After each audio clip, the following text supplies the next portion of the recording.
Hey everybody, welcome to Promoting Social Emotional Growth. Even more so than the other webinars, I'm really excited about this one. It's a subject that's near and dear to my heart, and as always, the emphasis is going to be on understanding these materials in light of dealing with really serious behaviors that we sometimes see in schools. I come to you from my company, LA Learn. Take a look at my website if you want to know what I've been up to all my life. The website is right there on that screen, and it's also at the bottom of every slide, so don't worry about having to write anything down. But that'll tell my history and all that stuff. If you wonder why I'm saying what I'm saying, go to that website and it'll be obvious. Alrighty. I'm partnering with these amazing Infinitec people.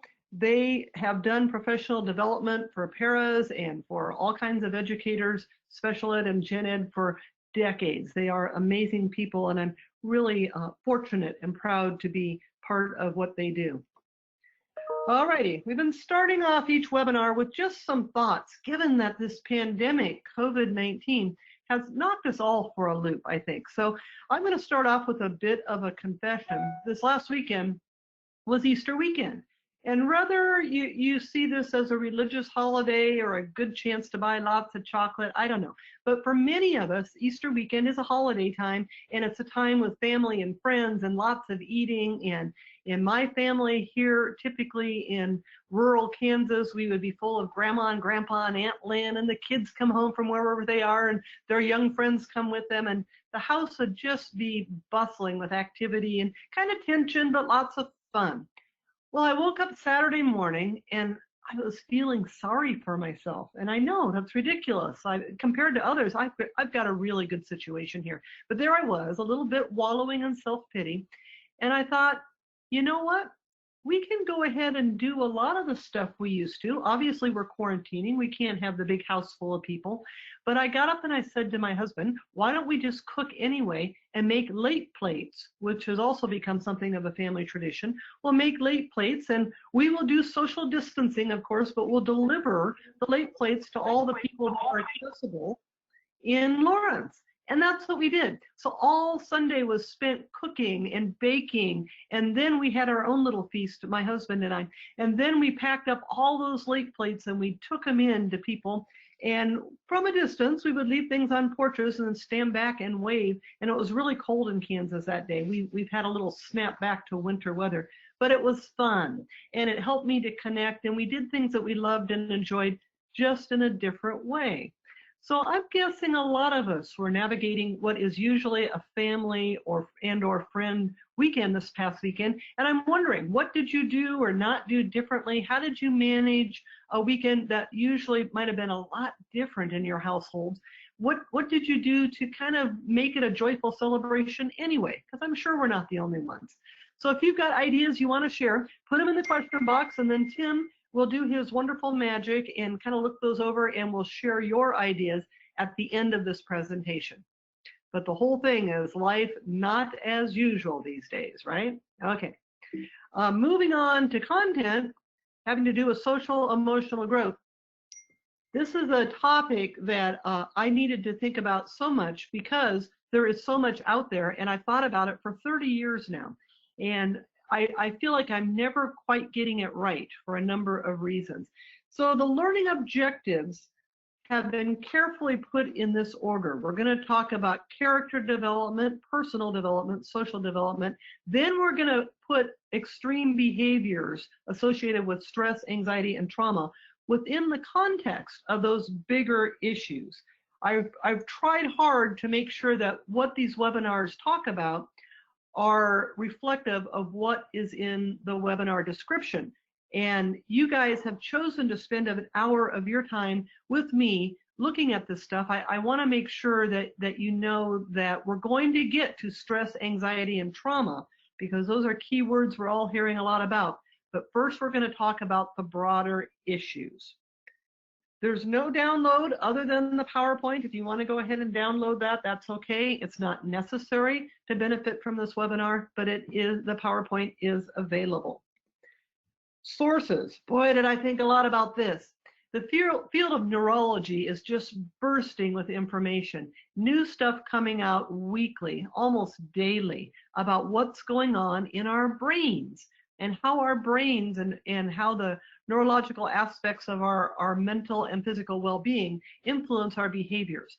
And so if I had to narrow it down to 3 choices primarily, and 3 things I'd recommend if you want to go further, take a look at that zebra book, Why Zebras Don't Get Ulcers, written by a guy named Sapolsky. Now that book's been around for a while. It was the most recent edition is 2004. Anything having to do with neurology, if it's even more than a couple years old, I worry a little bit. But Sapolsky has a better handle on stress than anything else I've read. And he's written more recent stuff too. But that book is fun, it's highly informative, and really helps you to know what's going on with stress. Now, on the far right, we got a much more recent contribution to the field by this woman named Barrett. And she really gets into the neurology, the physiology of emotions. What's going on in terms of the chemical makeup and neuron transmission and all this kind of stuff in our brains that ends up with emotionality. It's fascinating stuff, so I would recommend that. And finally, in the middle there, I thought about making it available to you as a download, and I thought, no, it'd be easier. It's a 19-page document. The Kansas State Department of Education was the first state department in the country to have social, emotional, and character development standards. And they're all available. Anyone can go to KSDE and do a search for social, emotional, and character development model standards, and they're there. Like I said, it's a long document, and it is the document that I used for this presentation to help us to understand and kind of move through character development, social awareness, and those kinds of issues. Because I think our people in Kansas did a good job. Not to say that we don't have comparable documents in our other states, Minnesota, Illinois, Pennsylvania. You might have too, and it's so good of those. But I think Kansas, it's a document worth taking a look at, especially if you wonder where in the world Linda Aldridge is coming from on this one. So some general considerations. We're going to start with social, emotional, and character skills. And you got to know that beyond dispute, these skills are teachable, they're measurable, and they are absolutely essential to being successful in our schools. And you think, now wait a minute, we teach reading and writing and math. How can this other stuff influence what's going on? Well, it does. Schools are very social places, and our ability to understand ourselves and to understand others are central to what goes on in education in our schools. And the good news, we used to think, well, the child is what he is. They come from a particular home or particular community. You know what? This stuff really is absolutely teachable and measurable. I know because researchers have said so, and because I personally have done it. I've taught children this stuff. So pay attention. This is critical to the students that we worry about the most in schools. As I said, those neurologists are having all the fun these days. Everything going on in our brains impacts things like stress and anxiety and trauma, the ability to deal socially and emotionally with what's going on in school. And so that neurological aspect to this discussion is central to each slide and each thought I put in to this presentation. In other webinars, we've talked a lot about school, community, and home setting conditions. I'm not going to rehash all that here. It will soon be, it might already be available in a recorded form on Infinitec, but school, community, and home, those setting conditions that occur in those areas absolutely can help us to understand why students do what they do. And we're going to be talking about social emotional growth within the context of school, community, and home. But also there's a set of factors, and there could be many others, but these particular factors have been researched and absolutely can explain behaviors in our students. And once again, a previous webinar talked at length about all of that stuff. Go to the recorded version on factors, and you'll get a download that has a definition for each of those factors, as well as an hour of discussion about them. But we know that the factors and the setting conditions can help us to understand what's going on with students and then to put supports in place to help those kids. Adverse childhood experiences. You might have heard of the ACEs questionnaire, ACES, adverse childhood experiences. And some researchers had done some really cool work on understanding how the kinds of things that happen when we're children can affect what's going on with our brain, can actually change the way our brains develop, the architecture of the brain itself. Fascinating work. And these experiences we have as developing babies and children can be things like ongoing conditions in our community, conditions like sexism, racism, poverty, abuse, neglect. They could also be events like a tornado or a flood or a terrible car wreck where grandma died. Any of those kinds of adverse experiences happening in our communities, in our homes, in our schools can affect how our brains develop and how we deal with our world in a social, emotional, character development way. So just know that those ACEs questionnaires are out there, might be in use in your school, in your district, and they can give us further insight into why students are doing what they're doing. Poll questions are an opportunity to move. If you just sit for a whole entire hour and your rear end gets numb, so is your brain. You've got to move. So whenever you see a poll question, just stand up or touch your toes or wiggle around a bit or swivel in your chair. Do movement. And while you're at it, 5 to 10 seconds, enter your answer in the question box to this question, true or false? The poll question says, social and emotional development are not impacted by school. Home life is all that matters. Select one of the following, true or false. All righty, 96% false. That is spot on. Yes, social emotional development are very much impacted by school, and there are many things we can do in the school setting to help those kids, and you guys are listening and you nailed it. False. The statement is false. All right, character development is where we're going to start. And again, I'm patterning this part of the presentation after those Kansas social, emotional, and character standards. So they grouped character development first, and that made sense to me. Character principles are really broad principles that help to shape understanding of human behavior. And we're not talking about principles that might be specific to a particular religious group or cultural group. We're looking at very much universal principles, especially when we're talking about ethics. Character development, values consistent across a lot of cultures. Ethics have to do with how we behave, what we do. Performance principles are usually getting the job done kinds of things. We'll talk more about that. Developing caring communities, attributes of caring relationships, and they're across school, home, and community. Things like mutual respect. And then that problem solving. How do we use these character principles to responsibly decide how to behave in our schools, in our homes, and in our communities? So we're starting with character development. One part of character development is performance principles. These are things like beginning on time, ending a task on time, persistence, seeing through to the end of a job, checking in with your supervisor. If you think about why people sometimes get fired in jobs, it's because these performance principles aren't evident in the person's behavior. Do you stick with it and get things done? Can you be counted on to be punctual and timely in getting things done? So that's what performance principles are. Now, the second kind of character development we talk about are ethical principles. These are core values that are universal across cultures and countries. Ethical principles are things like integrity, kindness, empathy, courage, respect, responsible choices. Oftentimes, and I've been privileged in particular communities to bring community leaders together, and it's everything from religious groups to the Boy Scout troops to the school people, public health people, all these adults in the community and some of our young adults in high school and middle school, and talk about what ethical principles we want to have very evident in every school and every classroom. Respect and responsibility almost always come to the top. Things like integrity, honesty, empathy. Those are the kinds of principles we're talking about when we talk about ethical principles within character development.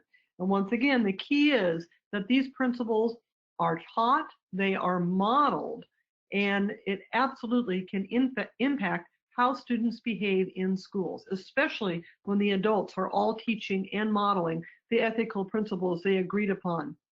Responsible decision making and problem solving. In the Kansas standards, this is a third area under character development.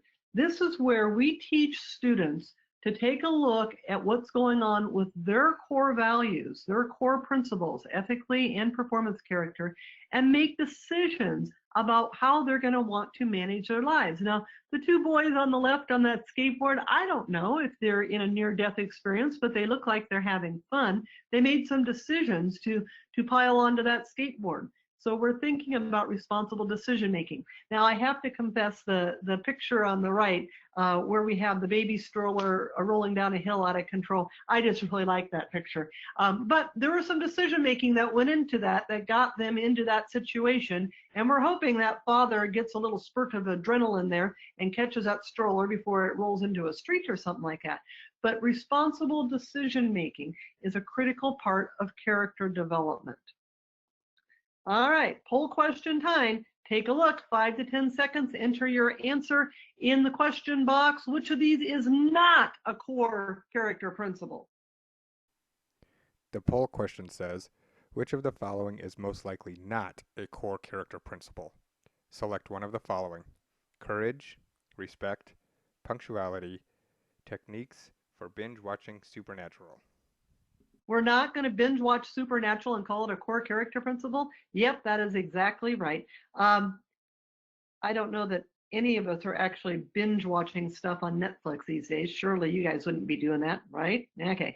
But yeah, the thing about core principles, courage, respect, punctuality, the most important thing is that the staff within a school or a community agree upon those principles they most want to highlight and overtly teach.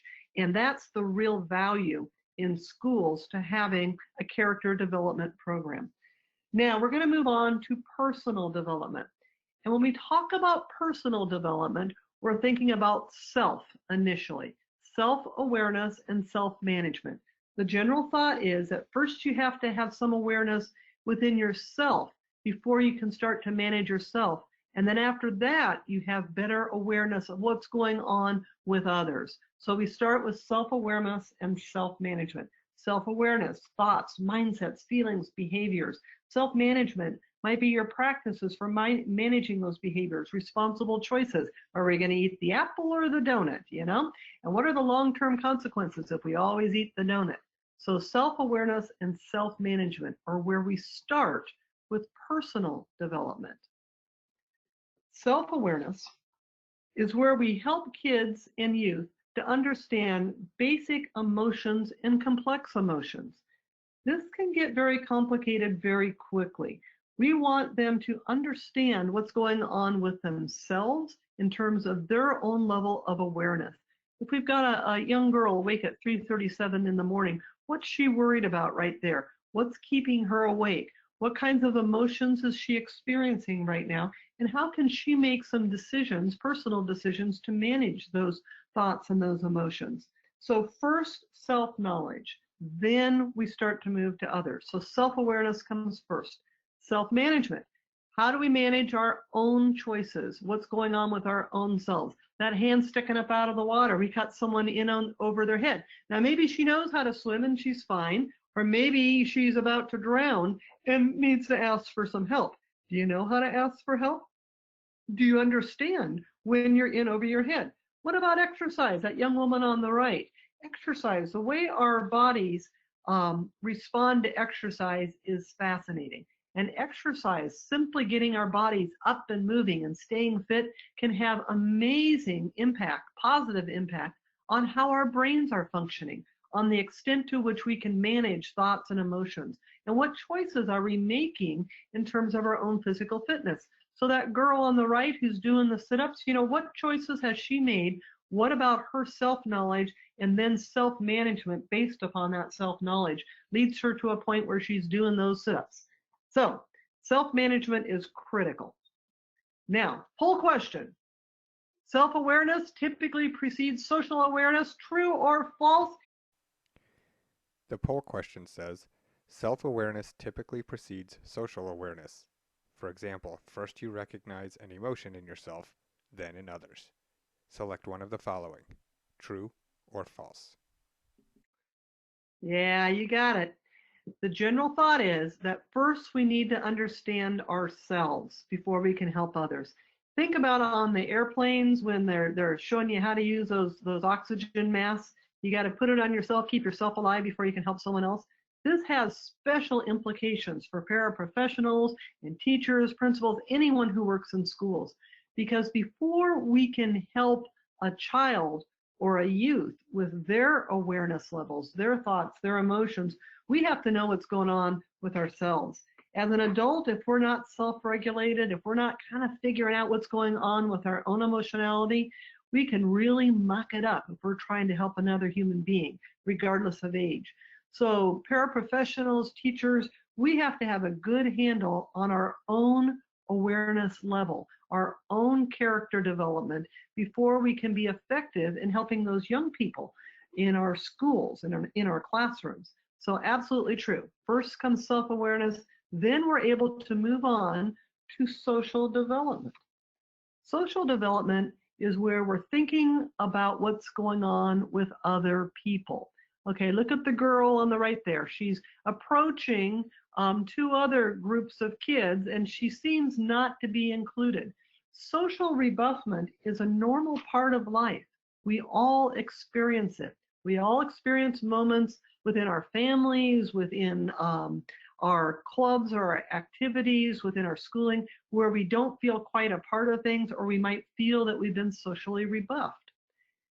For some students, this becomes overwhelming. They don't know what to do with the thoughts and the feelings that they have, or they don't know what to do when they want to be a part of a group and they don't know how to be a part of that group.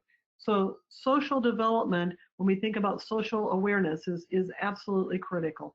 Interpersonal skills, okay, over there on the right, we have a young woman who's made some choices regarding smoking maybe, and consumption of beverages that might be alcoholic in nature. When we start to make interpersonal choices, what kind of skills do we have? Do we have the social skill to say no when our gut is telling us this is not a good choice? Do we understand about peer pressure and its impact on our thoughts and our choices, and how we can keep ourselves at a place where we're safe interpersonally, even if other people are making bad choices around us? Social development, critical. Social awareness, knowing emotionality in other people. Take a look at those facial expressions in front of you. Wow. At a very early age, our brains help us to decipher those facial expressions, both simple expressions and complex ones, and to look at the nuances between irritated or angry, between surprised or excited, all of those things, between disgusted or between not happy at all. When our students have troubles understanding and reading facial expressions, think of kids considered to have autism, to be on the ASD spectrum. Sometimes those students will have troubles reading facial expressions of other people. Think of what a disadvantage you're in if you're not understanding those facial expressions and general body language, and then miscuing, assuming that someone's angry or upset with you when in fact they're not. Or someone is behaving in a way that might be unkind or ridiculing you, but you misinterpret. You think that they're having a good time and it's a fun thing. So social awareness, capacity to read the expressions of other human beings and their body language, as well as their facial expression, is key to understanding what's going on around us socially. So teaching students social awareness like facial expressions, we absolutely can teach this in schools and we can help kids to learn. Interpersonal skills. So again, we're in that part of social development, social emotional development, where we're thinking about what's going on with other people. Look at that girl and that young man on the left. All right, sexual interactions. We know that it gets complicated fast for our youth, both the girls and the boys. And do we help those young people to understand and navigate a world where those interpersonal skills might require setting some very firm boundaries and backing them up with the word no. Does that girl understand that? Does that boy understand that? Look at the two kids on the right carrying that big heavy log together. Cooperative play, cooperative work, all of those kinds of skills can be taught, can be learned, and are essential to getting along well and learning in a school environment. So interpersonal skills. Now, here's a poll question. Social development impacted by everyday occurrences in school, true or false?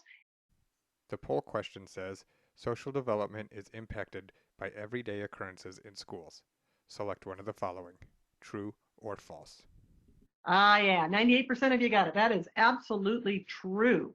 We do so much in our schools in terms of how we structure our expectations, how kids move through the hallways, the lunchroom, all of those kinds of things absolutely impacts social development in our schools every day.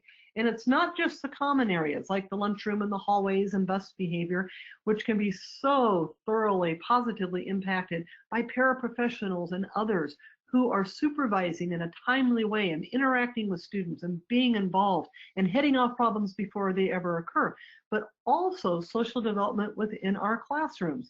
Think about an outdated and highly harmful practice of academic grouping where we put kids in ability groups. We have the blackbirds, the bluebirds, and the crows. And every kid in the classroom knows who the lowest achieving children are because we put them in that low group and we call them the low readers. When we think the kids aren't listening, but kids always hear. And if you're a low reader and you're in an ability group setting, you're a low reader. Think about the impact that has on the social and emotional development of those children. Not only the so-called low readers, but what about the kids in the high group? So how we group our kids for learning can impact what's going on in the classroom. And that is an everyday occurrence all too often in many of our classrooms. There are many great ways to group kids academically for learning that are highly effective, get better learning outcomes in terms of the academic content and in terms of social emotional development. So we've got to be very thoughtful about what we're doing in our schools. Now, finally, I'm getting to what was in the description for this webinar. And I think you'll understand why I wanted to go through all that social, emotional, character stuff first, because schools can and do impact all students in terms of their character development, their social, emotional development. Now we're going to get to students who are having great difficulties. Oftentimes they've got one or more paras assigned to them. Their behaviors might be extreme at times. Maybe their behaviors even make people around them feel scared or frightened because these are students who might have hurt other students or might have hurt adults around them. So we're going to talk about extreme behaviors and especially as associated with the word stress, anxiety, and trauma. And we're going to think very carefully about those terms. I'm going to give you a moment to just read. I'm going to read this, and when I'm done reading, I'm going to assume most of you have actually read this. Then we're going to talk about the term stress. Okay, hoping you've had a little bit of time to read and absorb what is on the screen about the word stress. I looked long and hard to find some really clear descriptors of this term that the neurologists have kind of agreed upon. There's different takes on the word stress and generally an understanding that a certain amount of stress is just a part of life and it can be good for us. It makes us think and be careful, and it makes us consider things in a good way. Too much stress can be a problem. But in stress, we're talking specifically about what's going on neurologically, the chemicals in your brain, the brain architecture, how a brain develops when there's too much stress or the right amount of stress. And this guy, Sapolsky, I love how he writes. And take a look at the copyright date on that book, 1998. In neurology world, that's like ancient, okay? And Sapolsky has written other things since, some very recent stuff. He's amazing because he helps me to make sense of this term in a way that I find fun to read. And even though he started this work, I think ahead of other people in his field, it's still very timely.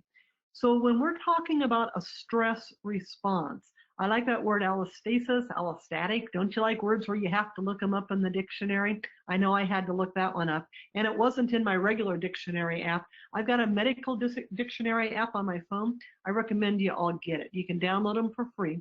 And allostasis is the process of achieving equilibrium through fluctuating neuro and endocrine responses to physical and psychological stressors. Okay, that's a lot of words. What I think they're getting at is the chemical makeup of our brain and within our neurological system actually changes in response to stress, and things happen.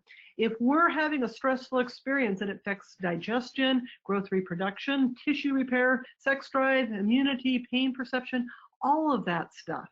Now, this was a good thing way back when the zebra was lopping across the tundra and the saber-toothed tiger was right behind them. And, we had to do things really fast and divert all of our energy to running as fast as we could to stay alive. All right. That's when the stress response would kick in and keep us from getting eaten by the saber-toothed tiger. All right. Those are all good things. But what about when stress becomes kind of a common thing in your life? What about when stress is catching up with you, and we're talking more about things like chronic stress or toxic stress, where we're getting those stress responses in our brains, in our bodies, and it's shutting down growth, it's shutting down digestion, it's shutting down important systems within our bodies way too often. That's when it can become highly problematic. Take a look at that little kid in the shopping cart crying in the grocery store. All right. Now, maybe this is a good thing in that that is that child's way of telling mom or dad there that they need a nap or they're hungry, that their stress response has just been overwhelmed and we need to get them home as quickly as we can and give them a good bath and a nice snack and tuck them into bed. All right. But what if that kid's always experiencing stress in response to neglect or verbal abuse or something like that? That's when the development of the child can be very negatively impacted. Take a look at the girl on the right. There we are in the dark of the night. She's got that cell phone. What's going on there? Is this cyberbullying? Is she responding to ongoing stress in her life that's really affecting her ability to grow and to learn and to be a good, well-balanced person socially and emotionally? Or is this just an incident that she's going to talk to her mom about and it's going to get better in the morning? We don't know. We can't tell from the picture. But we know if the stress becomes chronic and ongoing, and those stress responses continue to have negative impact on important bodily functions, long term, it can really have devastating effects on how we navigate our lives. This brings us to the next term, anxiety. Once again, I'm going to give you just a few moments to read what's on your screen. Then we're going to talk about it. Note again, I pulled this information directly from the Sapolsky book. I still like best how he explained it, but there's many, many resources that you can find on your own to talk about anxiety. But read that right now. Going to guess that you've had a little bit of time to read what's on that screen. Note the first thing that's distinguished is fear is not the same as anxiety. Fear is in response to something real. There's a threat out there. There's something going on. You might know at an intuitive level. That is, you can't immediately understand exactly what the fear is, but it's something real. Anxiety is a different kind of a thing. Anxiety is this ongoing dread that something bad's going to happen, but it's really not rooted in your current reality. It's some kind of a distortion of what's going on. Not surprisingly, these anxiety disorders can be, we see those in conjunction with a lot of other kinds of situations and health problems. And it can be a real issue for people who have anxiety disorders, from mild symptoms to extreme. I first became aware of anxiety issues a couple of decades ago. I was a principal, and it was shortly before a school year was to begin, and a teacher I'd never worked with before, I went to her classroom to talk about something fun and exciting. The school year starting.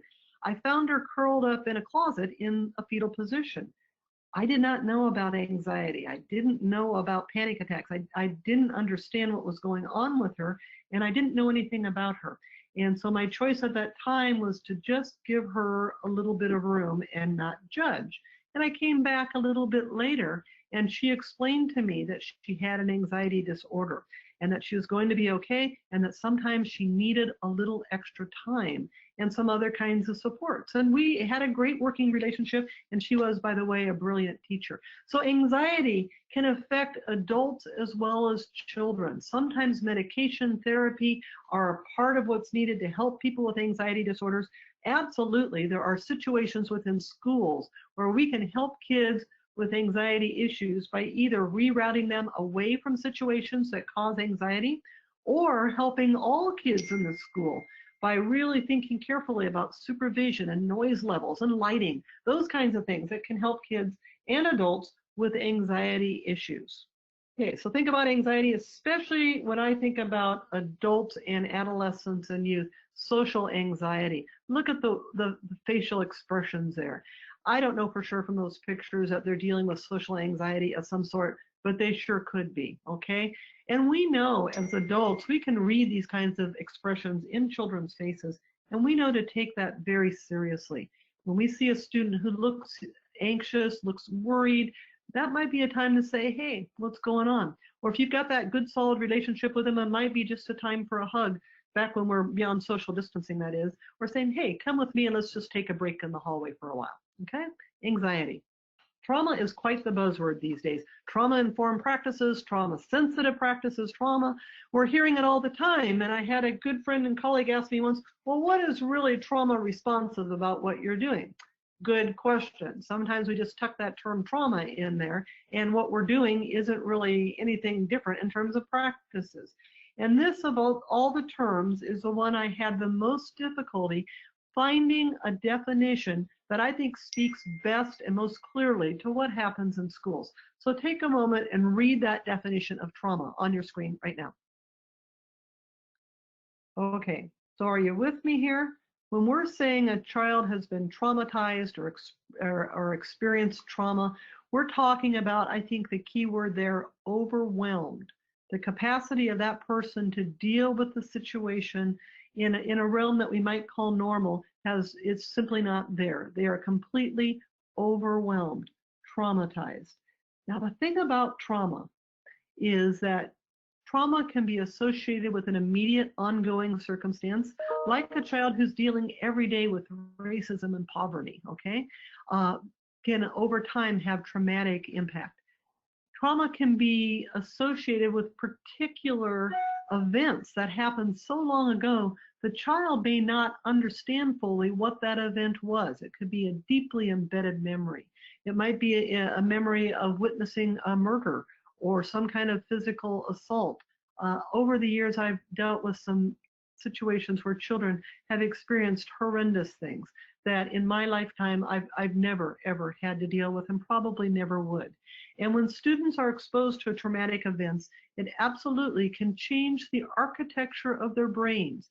Their brains aren't developing in a way that's going to help them to learn to read. Their brains are developing in a way that might help them to deal with trauma. And that can be a real problem in a school situation because they might behave in ways that seemingly make no sense. And it might not make sense even to the student, him or herself. And yet we see the catastrophic results in their behavior. So I have come to ask early on when I'm working with students and families and school people if they suspect trauma. And if they do suspect trauma, then that really changes the nature of the discussion around how we're going to help that student in school. More about that in just a moment, but just know that long-term neglect, sexual abuse can go on for years in the lives of some kids. Sexual abuse can be a one-time event. Either way, the ongoing implications in terms of that kind of trauma can so direly affect how a young person is developing. And we know that sexual abuse, trauma, physical abuse, sadly, for many of our children in our society right now, these are almost common events. So think about the impacts of trauma on the young people that we're working with. Okay, take a look at this. And once again, I'm going to give you a moment to read.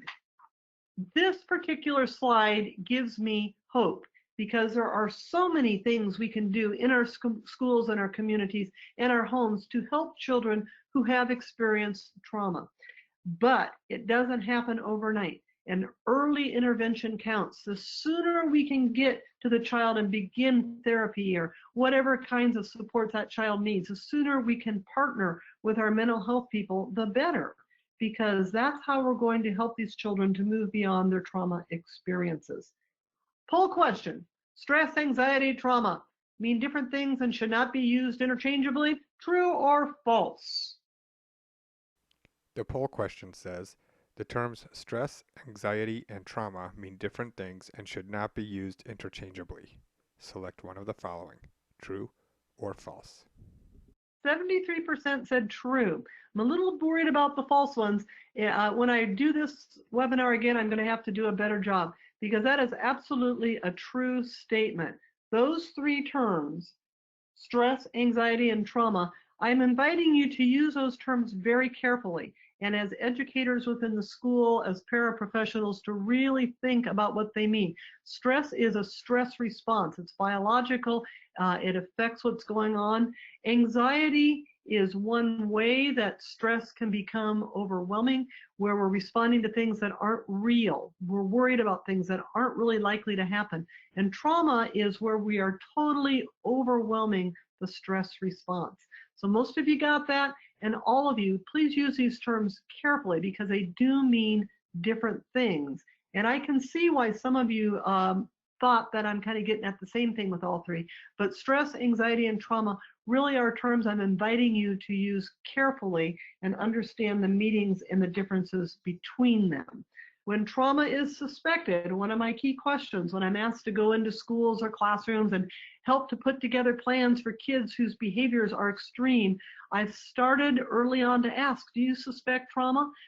Almost always what I'm hearing is, oh yeah, and here's what we think happened, but we're not sure. Or here's what we know for sure happened. Yes, trauma actually is definitely a part of that child's life. When we suspect trauma, then we really especially have to understand the effects of the school-wide climate. What's going on in the school that we can change to help that student to deal with what's going on in their own minds and their own lives. We also know that things like medication, exercise, sleep, diet could be very, very critical to helping that student to move forward. We know that mental health partnerships and medication might be a part of that. And that's up to the physicians to decide, the physicians and their parents. But when trauma is suspected, that has to be part of how we're planning to support that child at school. Okay, so taking action. When we understand the larger framework of character education, social development, emotional development within our schools, and then we start to look at things like stress and anxiety and trauma experiences happening and how this is impacting our students, understand that you're not working alone. You're a part of a team. And as a team, maybe you're going to want to take action to impact that school-wide climate for all students, and in the meantime, help a particular child who has some extreme behaviors. Your relationships with your colleagues are critical. If there's another paraprofessional or a teacher, especially if you don't particularly like that person or enjoy working with them, that's where you need to especially work at developing a good relationship with that person, because we all have to figure it out in order to help that student. And as always, because everything we discuss is within the framework of some really serious behavioral issues, remember about safety, keeping yourself safe, that student, all the other kids around them. Remember about timely and accurate reporting of incidents, especially if safety is involved. You are not in this alone. And paraprofessionals, when you're part of the team, you're going to feel so much stronger in what you're doing with these tough kids and their challenging behaviors. Okay, so the learning objectives, we talked about character, personal, social development in that broad context. And then we came down to stress, anxiety, and trauma, what that means, what those terms mean in understanding extreme behaviors in schools. Life not as usual. Okay, Tim, did we hear ideas from these para participants about what went on this last weekend in their households as they went through what for many is a holiday weekend? Yeah, a lot of people tried to carry on their same traditions, but maybe with a lot of them had like Zoom dinners with their family members. Yeah. one had the minister from their church came and preached in the middle of their neighborhood, and everybody just sat on their porch. I thought that Cool. was interesting. Yeah, it sounds like they're Yeah. trying to keep the same traditions, just maybe doing it a little bit different. Yeah, yeah.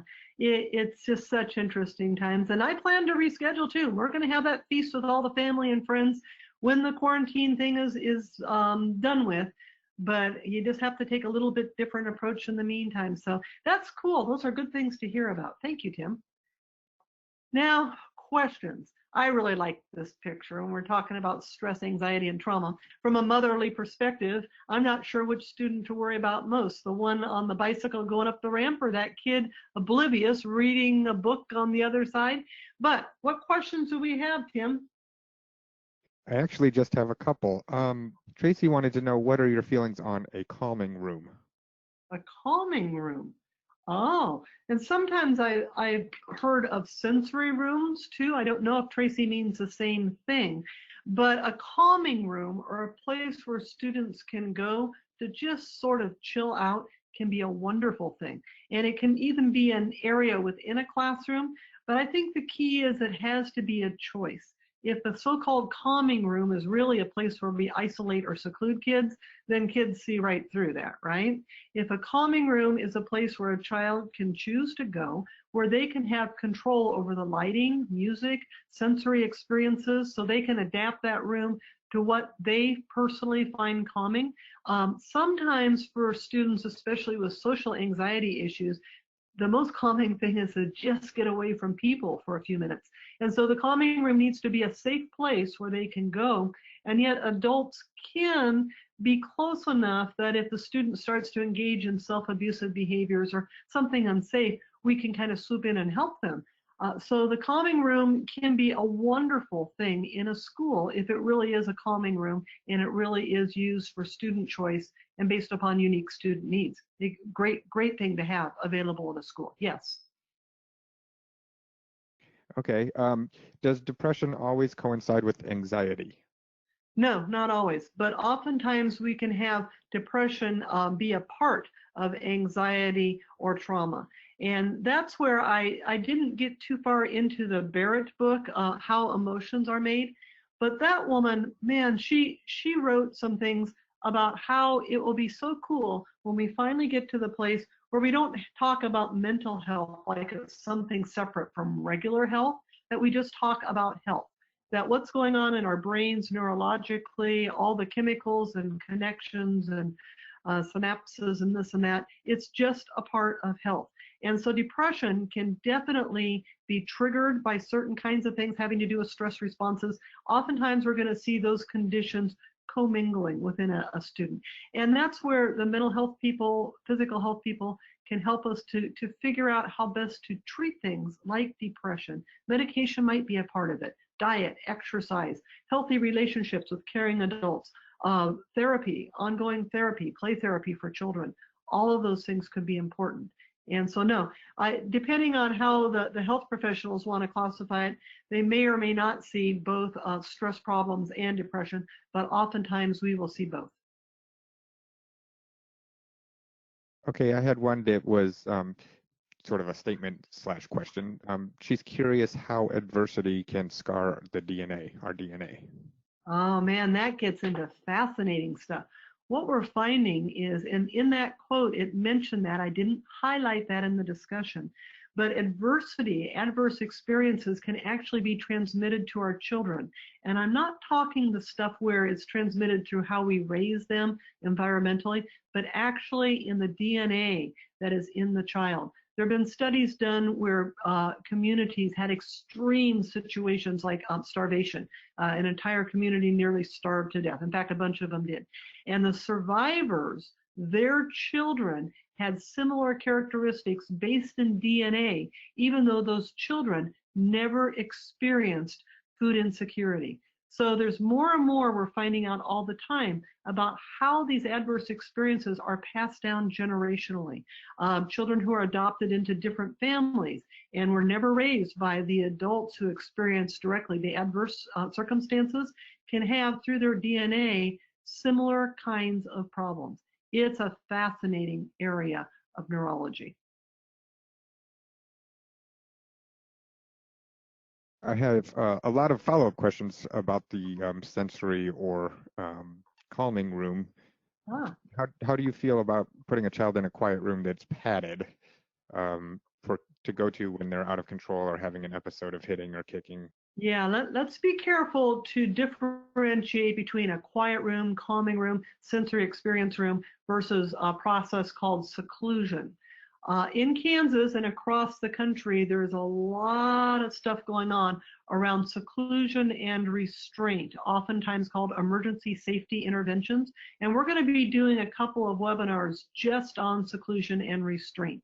And when we get to things like padded rooms, that could possibly be a calming or sensory experience. More likely, we're talking about a place where we're secluding a child because their behaviors are so aggressive or violent that the worry is that that student or the adults or students around them are being harmed or are about to be harmed. There's an emergency going on. So if we're talking about some kind of a padded area used for seclusion, that's a different thing from a calming room, a sensory experience room, a place where a child might choose to go in order to get themselves together and to feel calm again on a choice basis. Seclusion is where the child is placed there by an adult, and that may not be where the child chose to go. Now, where this gets complicated, Tim, is sometimes in a particular school or classroom, the place where the actual space where we do seclusion can also be used as a calming experience. That is, that place might have padded walls and things for safety, but students might, in some cases, choose to go there, truly choose to go there, and they can leave at any time, and they can control the lighting and the music and all of that stuff. It can be in the same place as where seclusion in different circumstances can take place. So we've got to really understand conceptually what we're talking about here. A calming experience by choice with soothing music, smells. I've seen some really wonderful environments.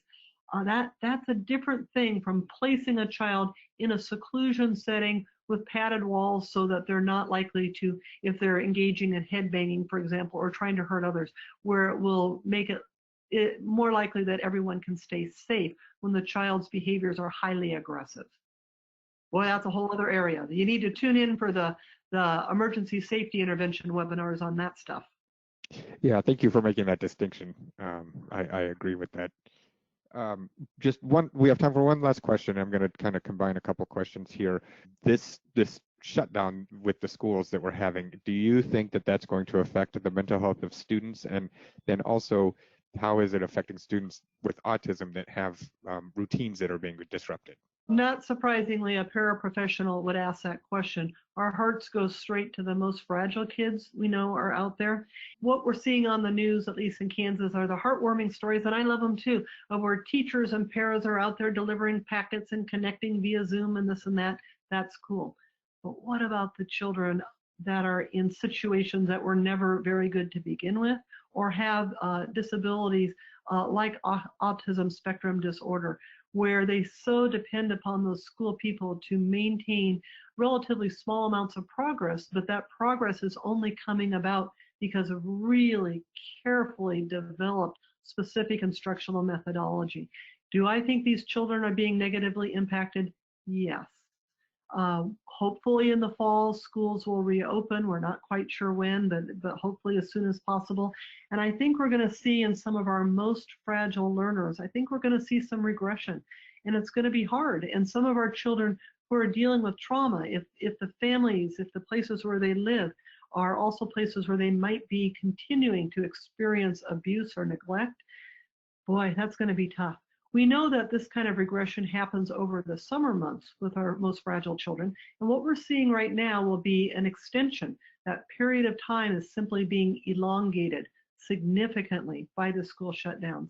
And how that's going to play out in the fall, I think we're all going to be working double time to figure out what's happened with the children and to try to do our best to help them to move forward. Yes, I believe this can be having a significant negative impact on a lot of our kids. But we've got to do the best that we can and reach as many kids as we can.